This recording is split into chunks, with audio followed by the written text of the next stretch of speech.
Haribol. So I'm going to talk about something, and maybe over the next even few weeks we'll speak on the subject in different ways. And it has to do with why speaking truth matters.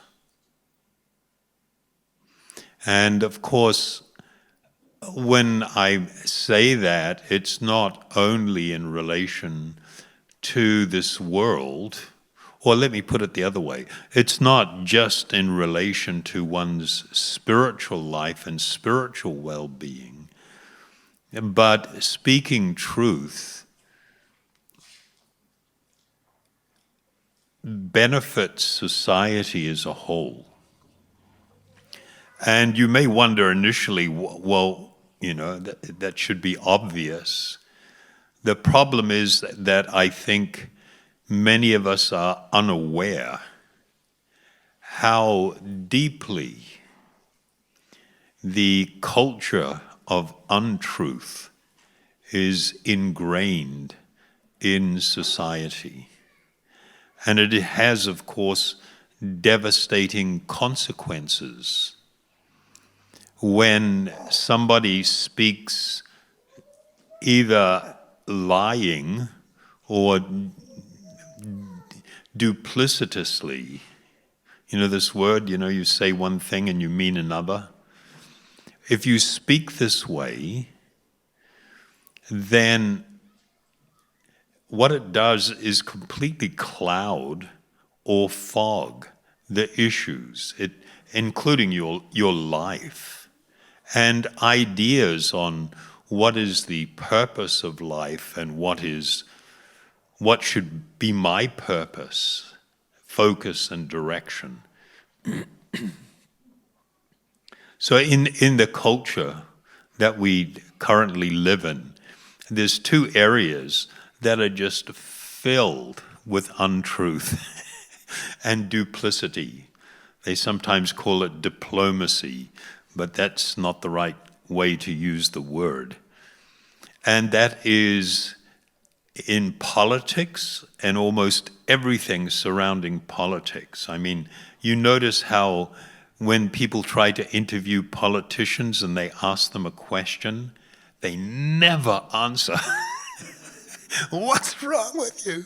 And so the polite reporter asks again, and then they just go off in a direction that they want to go and push their agenda and everything, but they'll never answer the question, usually because it's going to make them look bad. So they just avoid it. But the other area that's actually way more pervasive is anybody that is trying to sell you something. Anybody that's selling is going to be speaking in a way that is, filled with duplicity and dishonesty. And that's just the way it goes. And we are like so unfamiliar with it in the sense that we've bought into the messaging and don't really get what people are saying. So I'll just touch on something that I saw just a few days ago. In the state of Utah in the United States, they passed legislation that all what do you call it?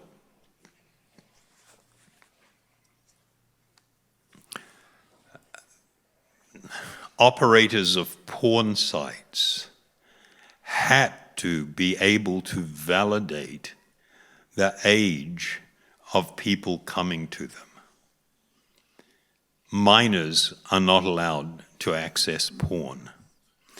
And it was just like this massive eruption of pushback. I mean, like monumental. And it's so serious that the largest collection of porn sites have decided that they are no longer going to they're blocking everybody from that state. And of course, the reason they're blocking everybody from that state is because they are not honestly trying to keep kids away from pornography. How bad is it? Well, in the United States, amongst kids from 11 to 18, more than 85% of males frequently visit porn sites, and about 53% of girls, young girls. In the UK, the average age that children, and average means there's some younger and some a bit older, so it's average. The average age that children begin watching porn is 11 years of age. And of course, parents just have no idea. Everybody's so busy and nobody's going to police things. And you have a situation where between 11 and 18 years of age in the UK, 22% of young people are considered to have an addiction or more than a frequent usage of pornography. And of course, it's like, how bad is that? You know, I mean, it's just mind-boggling what's available there. And you're going to introduce little children to something that's going to shape their ideas of what is human sexuality, what it's for, of the nature of relationships. The majority of sex portrayed or, you know, played out in pornography pushes some form of violence. And so you get this message that it should be this way. And the little girls are learning, oh, I need to be dominated, I need to be brutalized a little bit, and it's happy time. And the boys are learning, oh, this is the way things happen, this is the way the world works. And of course, from a spiritual perspective, the most detrimental thing to the use of pornography is the utter objectification of people, where people are simply seen as objects of desire and of sexual fulfillment, objects to be used. And so, you know, spiritually, that's absolutely devastating. But even from a material perspective, you're going to produce a society that is highly dysfunctional if this becomes a standard, if this is, you know, what people are taking on board, and it is what they are taking on board. And so in their big pushback, the biggest collection of these sites says they have the highest standards of security and safety in the world. And it's just like, what are you talking about? What are you talking about? That it's safe when you're portraying, you know, such, actually a lot of it becomes quite brutalizing. So and then you had advocacy groups speaking for them, and they say that this is really going to set back the issue of sexual health and freedom of speech. And it's like, how can you possibly think that exercising controls so that young children can't access this stuff is interfering with their sexual health. What do you mean sexual health? You know, it's so people have really learned how to take words and terms and weave them into the conversation to alter your thinking, to get you to do things or to get you to embrace things. And this has become the actual standard for the world in a lot of different ways and in a lot of places. In the Yoga Sutra of Patanjali, in the second pada, in the 32nd, I think it is, shloka, he speaks about he had spoken about the yamas and niyamas. These are the first two foundational things for a proper yoga practice. And these foundational things are things to guide your life. And the yamas are 5 or 6 in number. And one of them is truthfulness. You know, it's considered like critically important for your peacefulness, for your happiness, for your spiritual well-being, to live in truth. Not your truth, my truth. You know, everybody's got these trips going on, which is just based upon emotions and their minds. You know, there are some fundamental realities, and truthfulness is really, really important. And so I'll speak about this, you know, over the next few weeks a little bit more, only because it's really, really important, and it's something that we can try to practice in our own life, in our dealings with others, in our search for happiness, in how we view the world, in relationships and all kinds of things. To be truthful will really, really shift your world. And to be untruthful will also really shift your world in another way, towards a place that is guaranteed unhappiness and dissatisfaction. So one has to be very brave to be prepared to be truthful. It really calls on you to make big changes in your life and to become more focused on a deeper sense of purpose in your life.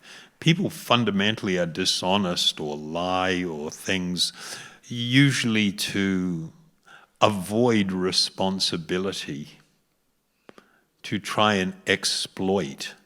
You know, these are the things that untruth are used for. So, just throwing that one out there for your consideration. And we'll dig into it a little deeper in real practical ways to help you on your spiritual journey. You know, it's not just about showing up to a kirtan once in a while.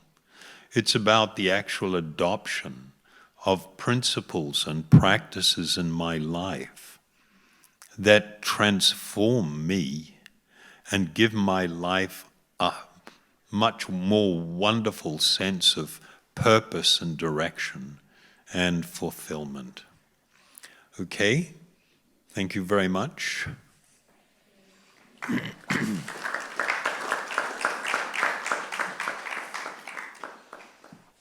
I'll try and lead a kirtan. We'll see what happens. So I'll chant Om Hari Om.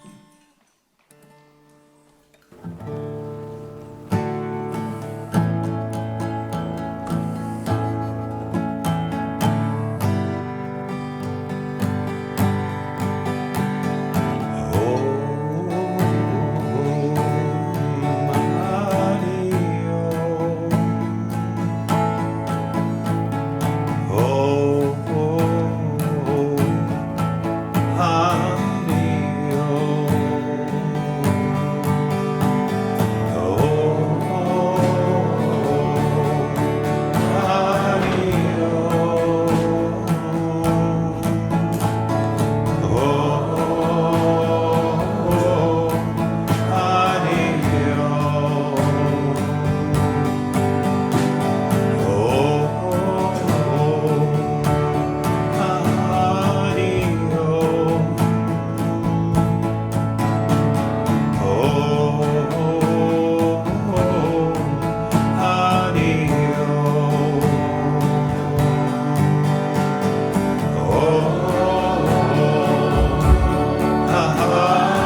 Haribol.